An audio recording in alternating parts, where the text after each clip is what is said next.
Trump told the Financial Times his favorite thing would be to take the oil in Iran. He said seizing Kharg Island is still on the table. And he claimed, aboard Air Force One, that Iran has agreed to most of the 15 points the United States put forward to end the war.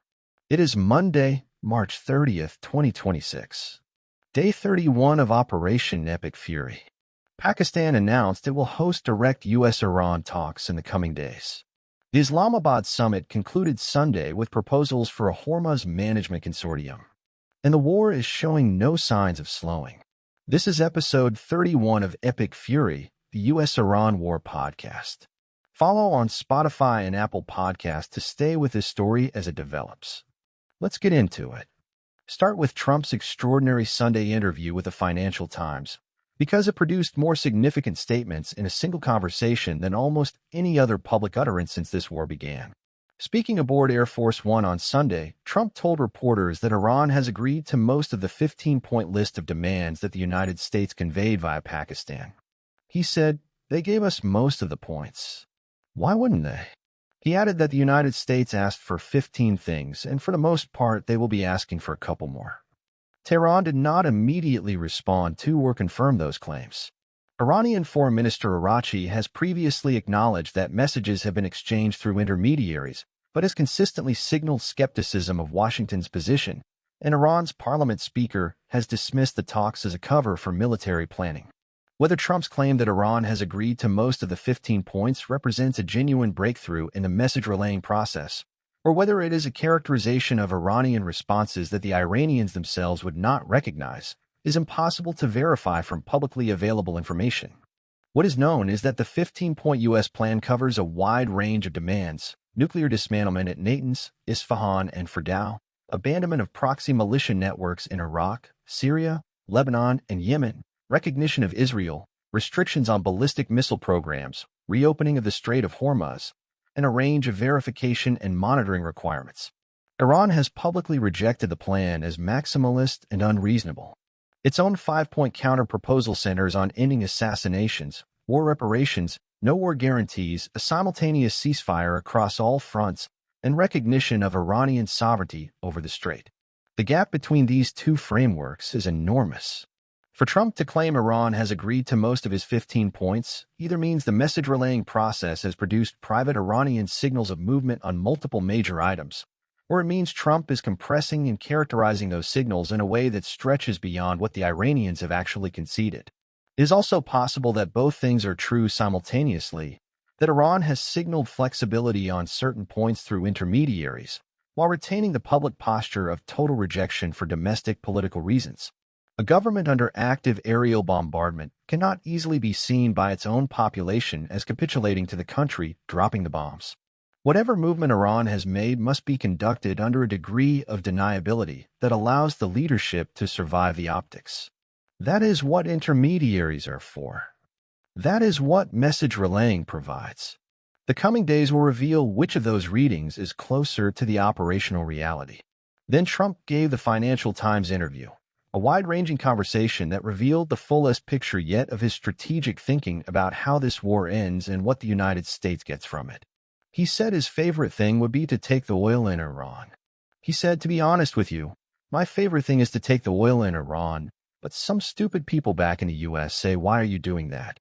He compared it to the United States taking Venezuela's oil sector following the capture of former Venezuelan President Nicolas Maduro. He also confirmed he is still considering seizing Kharg Island, Iran's hub for oil exports, which handles 90% of Iranian crude. He said, "Maybe we take Kharg Island. Maybe we don't. We have a lot of options." He added that it would mean American forces would need to remain there for an extended period. When pressed on what that means in practice, he did not elaborate.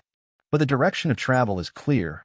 The President of the United States is publicly contemplating a territorial seizure of sovereign Iranian territory in order to control its oil production infrastructure.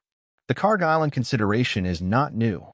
It has been discussed in Washington for weeks and reported in previous episodes. But the framing Trump used on Sunday is new. He is not framing Kharg as a military target to be struck. He is framing it as an asset to be taken and held, an oil infrastructure asset that the United States would control for an extended period generating leverage and potentially revenue. The comparison to Venezuela is instructive. The Trump administration's seizure of Venezuelan oil assets followed a political and legal process with specific justifications grounded in U.S. sanctions law. There is no equivalent legal framework for seizing the oil infrastructure of a sovereign state currently subject to American military attack. The strategic logic Trump appears to be following is this.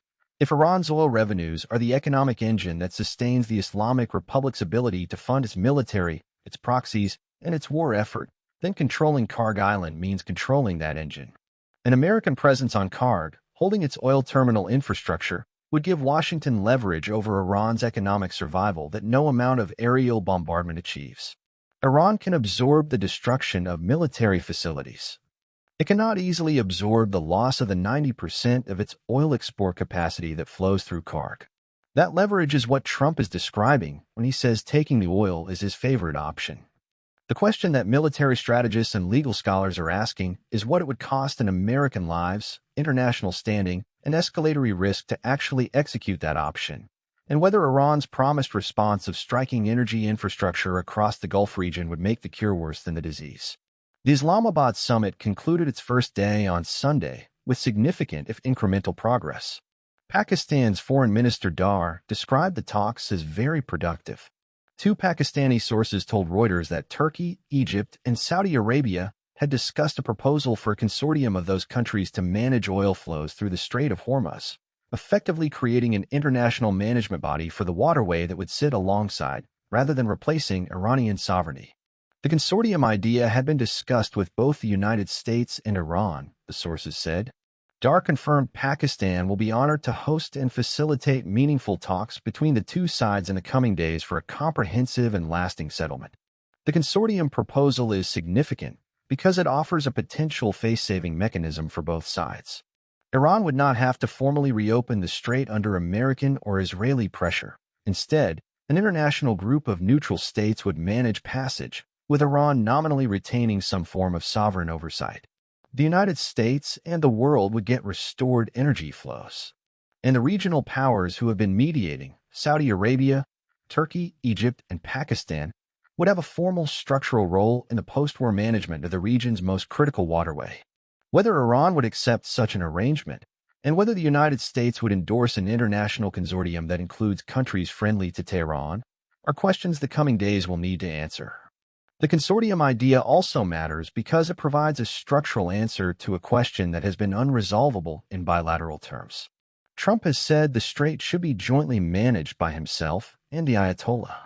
Iran has said the strait is Iranian sovereign territory, and its management is Iran's legal right. These two positions are irreconcilable in a direct negotiation.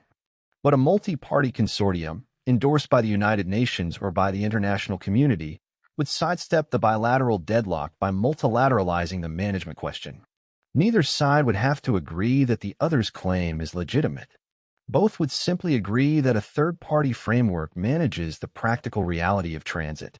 That kind of constructive ambiguity is how some of the most durable post-conflict arrangements in modern history have been reached, not through mutual recognition of each other's positions, but through the creation of institutional structures that make the underlying dispute less consequential in practice. A Turkish diplomatic source told Reuters that Ankara's priority is securing a ceasefire. The source said ensuring the safe passage of ships could serve as an important confidence-building measure in that regard. That framing safe passage as a confidence-building measure toward a ceasefire, rather than a precondition for one, represents a subtle but important shift in how the strait question is being positioned within the diplomatic process.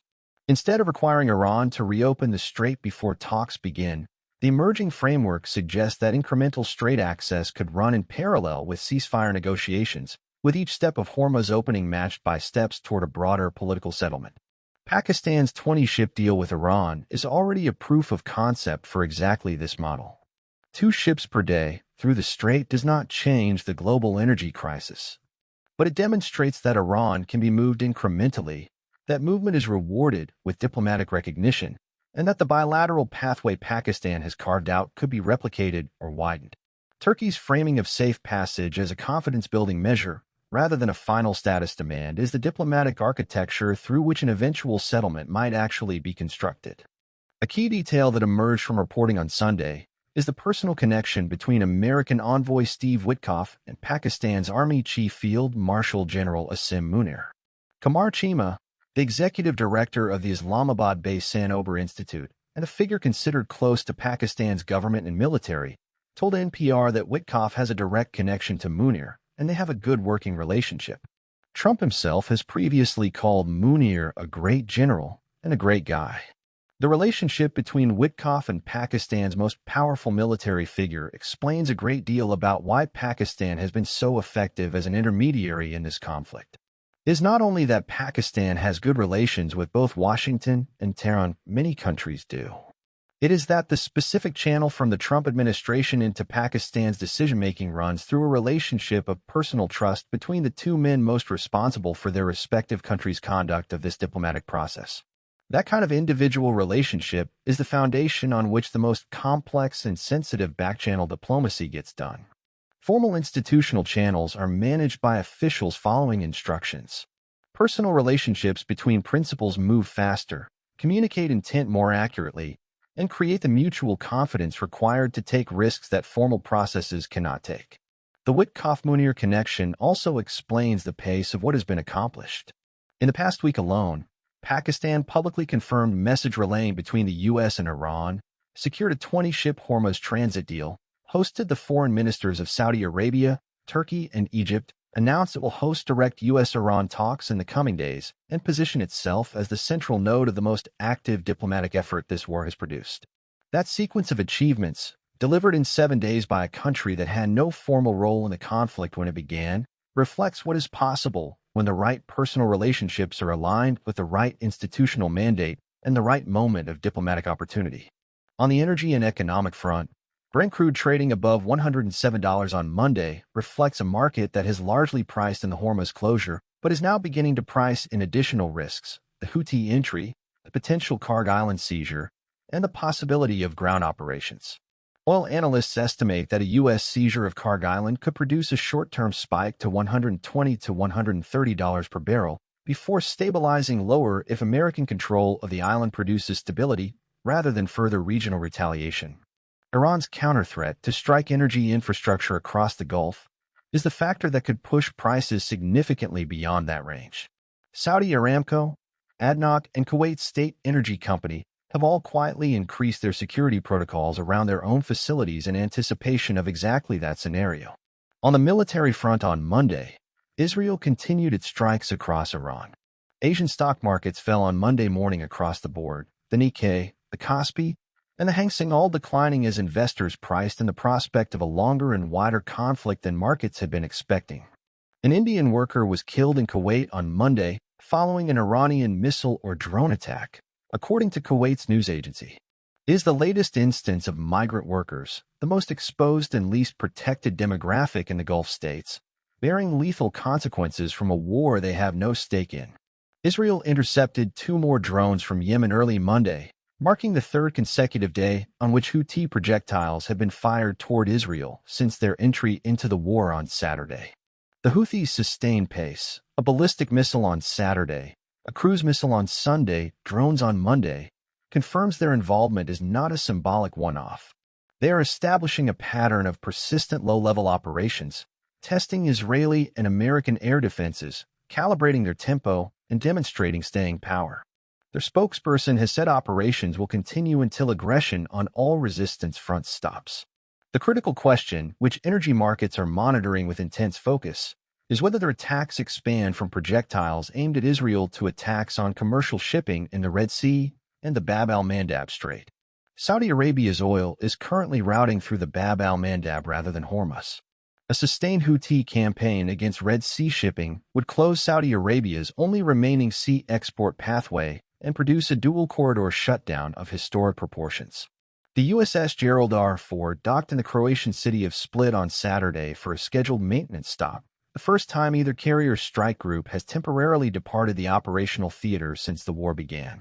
The Ford has been at sea for well over 260 days. Its crew has operated through some of the most intense sustained combat flying the United States Navy has conducted in decades. A port visit to Croatia is as much about the human sustainability of the deployment as it is about the mechanical maintenance of the ship. Carrier strike groups are not machines. They are communities of thousands of people operating in extraordinarily demanding conditions at distance from home. The USS Abraham Lincoln remains fully operational in the Arabian Sea. CENTCOM has now struck more than 11,000 targets inside Iran since February 28th, a figure without modern precedent in the history of American air power applied against a single country in a single month. Iran issued a deadline on Sunday that was striking in its specificity. The IRGC stated that if the U.S. government wants its universities in the region spared, it should condemn the bombardment of Iranian universities by 12 o'clock Monday, March 30th, in an official statement, and stop Israel from striking Iranian universities and research centers. Iran's foreign ministry confirmed that dozens of universities and research centers have been hit, including the Iran University of Science and Technology and Isfahan University of Technology, among Iran's leading engineering institutions. The Monday noon deadline passed without any public American condemnation. Whether Iran now executes its threatened retaliatory strikes against Israeli or American academic institutions in the Gulf region is one of the most consequential questions entering the war's second month. Trump also raised a question on Sunday that added another layer of uncertainty to the succession picture inside Iran. He questioned whether Iran's new Supreme Leader, Mojtaba Khamenei, is even alive, noting the son of the late Ayatollah has not appeared on camera since being elevated to the position. Mojtaba Khamenei survived an earlier airstrike and has communicated only through written telegram statements. His physical absence from any filmed appearance has fueled persistent speculation about whether he is injured and hiding under extreme security protocols or otherwise incapacitated. Trump's public questioning is not a casual remark. It is a statement about the fundamental uncertainty at the top of the Iranian state.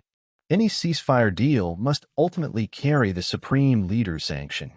If that authority figure cannot be publicly confirmed to be alive and operational, the legitimacy of any agreement Iran enters into during this period is open to challenge, internally and internationally.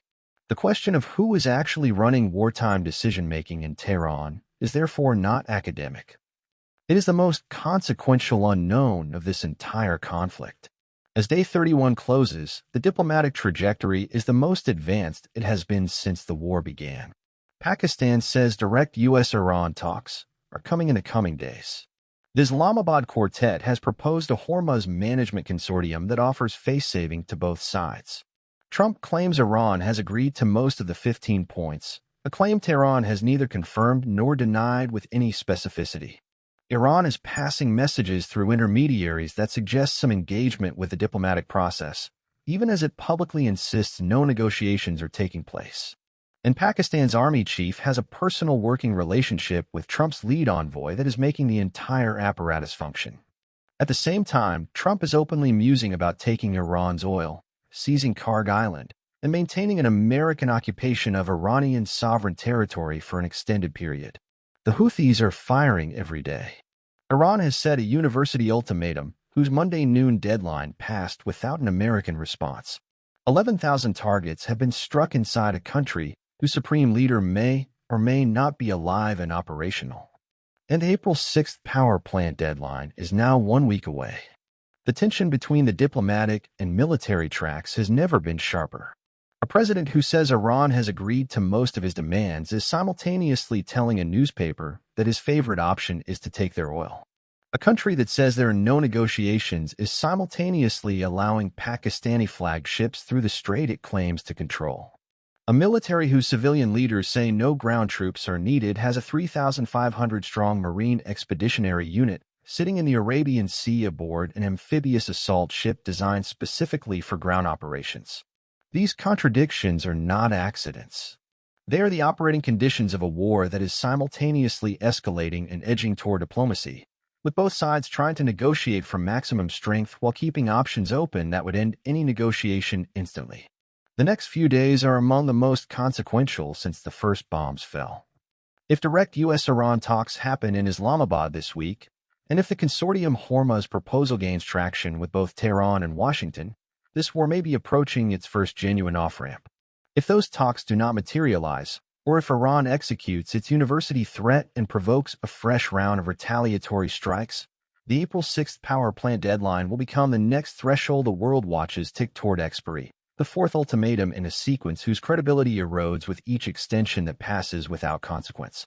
The war that defied every prediction in its first month will continue to defy them in its second.